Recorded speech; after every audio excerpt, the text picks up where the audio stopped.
Halo and welcome back teman-teman netizen atau warganet yang saya hormati semuanya. Pertama-tama saya ingin berterima kasih kepada teman-teman yang mendukung kemajuan dari channel YouTube Bola Bung Binder, dan saya harapkan dukungan dari teman-teman akan tetap konsisten, dan seperti biasa saya akan selalu memberikan analisa secara logis, pakai akal sehat dan tentunya fair. Dan seperti yang saya selalu katakan teman-teman, bahwa sekali saya netral maka saya akan tetap netral. Anyway, in this new content teman-teman, saya ingin memberikan analisa dari pertandingan Grand Final Europa League musim ini antara Sevilla versus AS Roma yang berakhir untuk kemenangan Sevilla melalui adu penalti.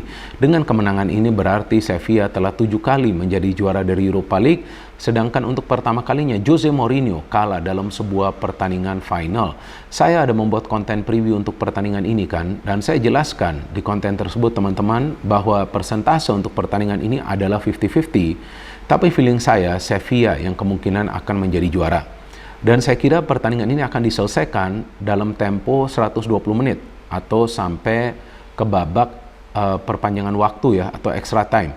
Tapi ternyata pemenang ditentukan melalui adu penalti. Ya, kalau sudah adu penalti memang seperti lotre sih. Bisa juga menang, tapi bisa juga kalah. Apalagi dalam adu penalti itu kan bukan saja penjaga gawang harus pintar ya membaca arah bola, tetapi juga para penendang harus bisa mengeksekusi tendangan penalti tersebut dengan sempurna. Dan dalam hal ini memang para pemain Sevilla semuanya bisa mengeksekusi penalti mereka, yakni 4 eksekutor, dan dari AS Roma ada 2 pemain yang gagal karena ada penyelamatan dari penjaga gawang Sevilla, Bono, yang kita kenal juga di Piala Dunia lalu ketika Maroko lawan Spanyol ya, yang saat itu harus ditentukan melalui adu penalti. Bono juga ada melakukan save dalam adu penalti tersebut.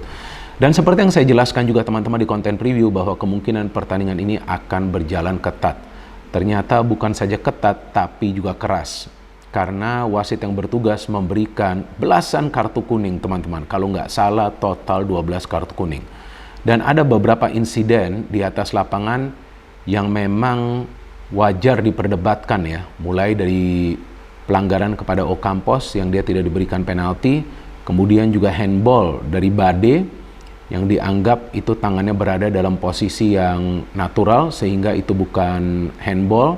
Bade ya yang kena handball setelah Matic itu yang coba untuk memberikan crossing ke dalam kotak penalti. Kemudian juga keputusan dari wasit yang tidak memberikan kartu kuning untuk kedua kalinya kepada Cristante, kepada Ocampos, dan juga kepada Rakitic. Tapi ya semua kontroversi itu sekarang tentu sudah selesai ya, karena memang pemenang sudah ditentukan, yakni Sevilla. Dan kalau bagi saya teman-teman, memang Sevilla bermain sangat baik di pertandingan ini, organisasi permainan mereka rapi.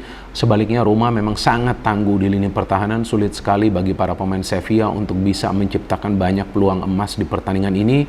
Dan bagi para pemain Roma, saya bisa melihat bahwa mereka bermain dengan penuh energi, mereka membatasi pergerakan dari para pemain Sevilla. Dan juga sepertinya para pemain Roma sudah bisa paham ya bagaimana caranya untuk menyulitkan para pemain Sevilla itu menciptakan banyak peluang, karena ya mereka menutupi ruang di kedua sektor flank. Jadi itu yang menyulitkan para pemain Sevilla untuk mengirimkan crossing-crossing yang akurat. Walaupun gol bunuh diri dari Mancini adalah karena ada crossing dari Navas yang dia berikan dari sektor sebelah kanan. Nah, dari segi formasi ini yang menarik nih ya, bahwa Jose Mourinho memilih formasi 3-4-2-1, menempatkan 1 striker di depan dengan menaruh 2 second striker, yakni Pellegrini dan juga Dybala. Dan Pellegrini dan Dybala bermain sangat baik teman-teman, sangat disayangkan bahwa Dybala tidak bisa bermain full, padahal terlihat jelas dia adalah pemain kunci di pertandingan ini, apalagi dia berhasil mencetak gol di babak pertama. Dan di belakang ya tembok pertahanan dari Roma tangguh banget sih dengan adanya Ibanez dan juga Smalling ya. Tapi sangat disayangkan Tammy Abraham nih sedikit kesulitan untuk mendapatkan ruang. Sedangkan dari Sevilla, formasi yang dipilih oleh Jose Luis Mendilibar, pelatih baru mereka yang bisa mengubah performa dari Sevilla ini, adalah 4-2-3-1. Jadi dengan formasi 4-2-3-1 ini tentu mesin yang aktif dari Sevilla ini akan berada di lini tengah ya, karena mereka ada 3 pemain di tengah plus ada 2 gelandang bertahan. Dari jalannya pertandingan ya, ini yang menarik bahwa di babak pertama Roma bermain lebih baik daripada Sevilla teman-teman, karena Roma yang menciptakan lebih banyak peluang yang berbahaya. Ada 2 peluang yang berbahaya di menit ke-11 atau 12 itu. Spinazzola sudah mendapatkan peluang, tapi bagus sekali save dari Bono, padahal peluang itu didapat oleh Spinazzola dari dalam kotak penalti pertahanan Sevilla. Tidak terkawal sama sekali loh. Umpan diberikan oleh Celik ya, pemain sayap dari Roma. Dan kemudian kita melihat bahwa beberapa kali pressing yang dilakukan oleh para pemain Roma ya justru membuat para pemain Sevilla dengan mudah kehilangan bola. Karena para pemain Sevilla ini kan terlihat lebih lama ya menguasai bola ya, dan itu yang memungkinkan para pemain Roma melakukan pressing dan merebut bola. Sehingga akhirnya kalau nggak salah ketika Rakitic itu coba untuk membangun serangan dengan menguasai bola di tengah, dia dipres oleh Cristante jika saya tidak salah, bola terus jatuh kepada Mancini dan Mancini memberikan true pass. Ini bagus sekali sih pasnya. Bisa saja dia memberikan passing kepada Tammy Abraham, tapi dia memilih Dybala yang melakukan pergerakan tanpa bola, dan Dybala ketika mendapatkan bola bisa langsung melakukan penyelesaian yang sempurna. Ini sangat penting, dan Roma setelah unggul, ya saya akan siaran pertandingan ini ketika halftime, saya sudah jelaskan. Nah sekarang nih, waktunya Roma ini akan bertahan. Dan sebelum kick off juga saya jelaskan bahwa banyak yang salah paham, Mourinho selalu main pakai taktik bertahan. Enggak juga.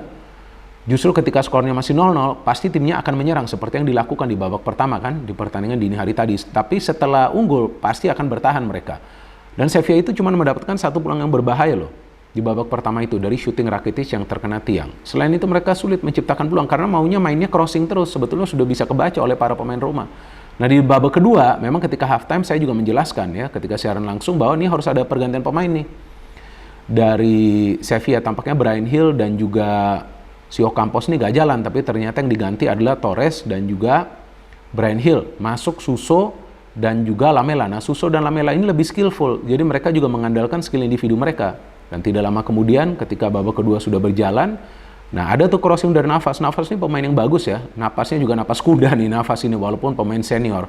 Dia bisa memberikan crossing yang akurat ke dalam kotak penalti, dan ternyata Mancini yang coba untuk menghalau bola justru menjebol gawangnya sendiri, dan jika Mancini tidak melakukan intercept, maka di sana sudah ada En-Nesyri, dan En-Nesyri di pertandingan ini sulit sekali untuk mendapatkan peluang yang berbahaya karena memang crossing-crossing tinggi yang masuk yang tertuju kepada dia, karena kita tahu dia punya lompatan yang tinggi, bisa diblok oleh para pemain Roma siapapun itu yang berada di dalam kotak penalti. Dan babak kedua itu juga sebetulnya Roma punya beberapa peluang lagi sih. Kalau dari si Sevilla kan jelang pertandingan berakhir tuh ada peluang dari Suso ya, yang syuting dari luar kotak penalti. Tapi dari Roma ada dua peluang loh. Pertama dari Tammy Abraham, sayang sekali dia tidak bisa melakukan konversi, dan kedua dari Belotti. Gila itu dari jarak dekat tuh, saya kira itu udah gol. Dan memasuki extra time, waduh, ini tentu nih pasti para pemain dari kedua tim akan lebih berhati-hati ya. Jangan sampai ada sebuah kesalahan, karena tuh kalau udah masuk babak extra time, biasa tim yang sudah unggul ya sulit banget lah untuk bisa dikalahkan. Dan maka itu terlihatlah gak banyak peluang di extra time itu ya, kecuali dari si Smalling ya, yang sundulan dia itu terkena mistar gawang. Tapi saya melihat Bono ini adalah penjaga gawang yang memang bagus sekali performanya ya. Saya masih ingat ketika tahun 2020 Sevilla itu menjadi juara dari Europa League, Bono itu sebetulnya masih dalam status pinjaman loh. Tapi ketika Sevilla berhasil menjadi juara setelah mengalahkan Inter ya, kalau nggak salah pada saat itu dengan skor 3-2, langsung Bono dikontrak oleh Sevilla, dan kita lihat bahwa dia memang memegang peranan yang penting ya di Sevilla. Selain dia ada juga Rakitic di tengah, dan di babak extra time ya kita lihat yang ada pelanggaran demi pelanggaran, para pemain juga mendapatkan perawatan demi perawatan di atas lapangan, sehingga babak extra time pun yang di babak kedua itu injury time kalau nggak salah sampai berapa, 7 atau 8 menit tuh, saya udah lupa. Dan akhirnya pemenang harus ditentukan melalui adu penalti. Nah di sini saya melihat eksekutor dari Sevilla bagus semua sih. So well done for Sevilla, mereka kembali menjadi juara. Dan memang klub-klub asal Spanyol kalau saya tidak salah sejak tahun 2001 ketika mereka masuk ke pertandingan Grand Final dari kompetisi antar klub Eropa, biasanya mereka yang menjadi juara. Bagi AS Roma, saya pikir para pemain mereka dan juga para fans mereka tidak perlu berkecil hati, karena sebetulnya mereka juga tidak bermain buruk.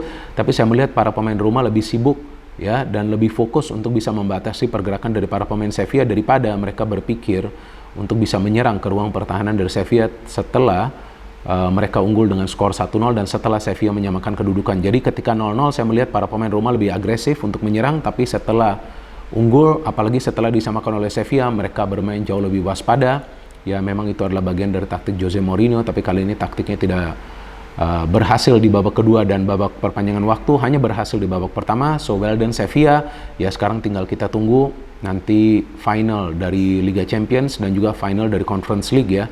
Dan ada 3 tim asal Italia ya yang lolos ke final ya. 1 tim ini sudah tumbang rumah, tinggal kita tunggu apakah Inter bisa memberikan perlawanan kepada City, dan apakah Fiorentina juga bisa memberikan perlawanan kepada West Ham.